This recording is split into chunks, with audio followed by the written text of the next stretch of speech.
Assalamu alaikum. I am Dr. Binish Badar, and in this lecture I will describe about the acute renal failure. In this topic we will describe its etiology, clinical findings, investigations, diagnosis and management. First of all, its definition. What is acute renal failure? Acute renal failure, it is sudden reduction in renal function so that the kidney is unable to excrete nitrogenous waste products and there is disturbance of water and electrolyte balance. This is acute renal failure. Now come to the causes of acute renal failure. Acute renal failure is divided into three categories based on the etiology. First one, pre-renal, second one, renal, and the third one, post-renal.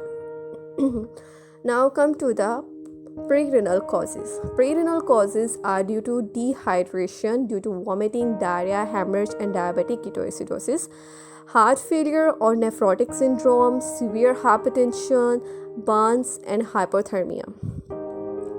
Now, renal causes. Renal causes are due to there is extension of pre-renal hypoperfusion first, and the second one, acute glomerular nephritis.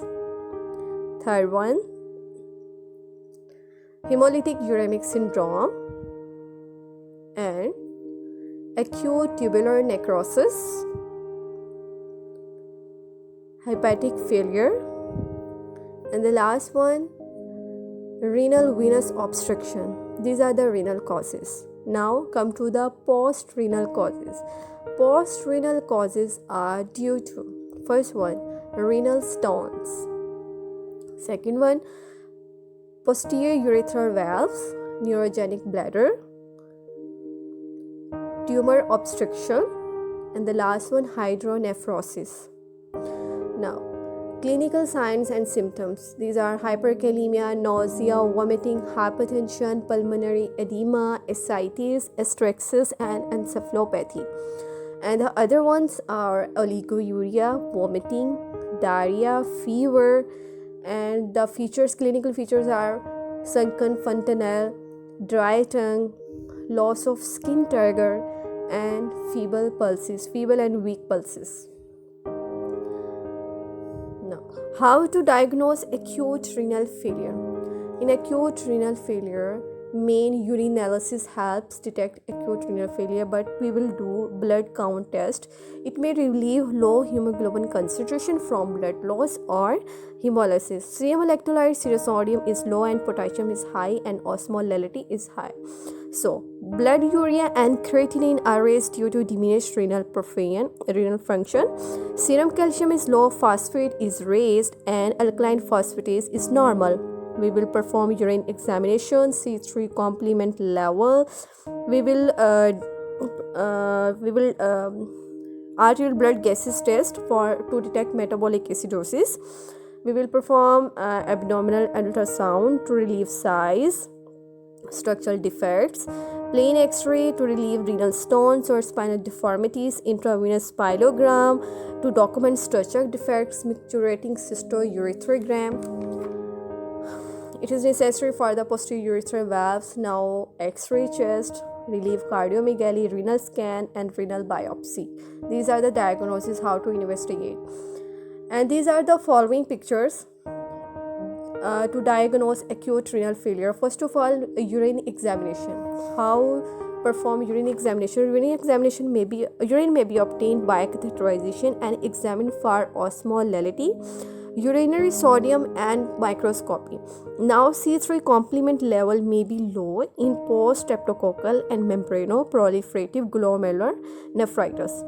And abdominal ultrasound, it will relieve the renal size, structure defects, stones, polycystic kidneys, or renal dilatation. Plain x-ray abdomen or chest, it may reveal renal stones or spinal deformities, like intravenous pyelogram, micturated cystourethrogram. In renal scan, we will do renal scan, and in the end, renal biopsy. Renal biopsy, it may rarely be necessary for ultimate diagnosis of glomerulonephritis. These are the investigations to diagnose acute renal failure.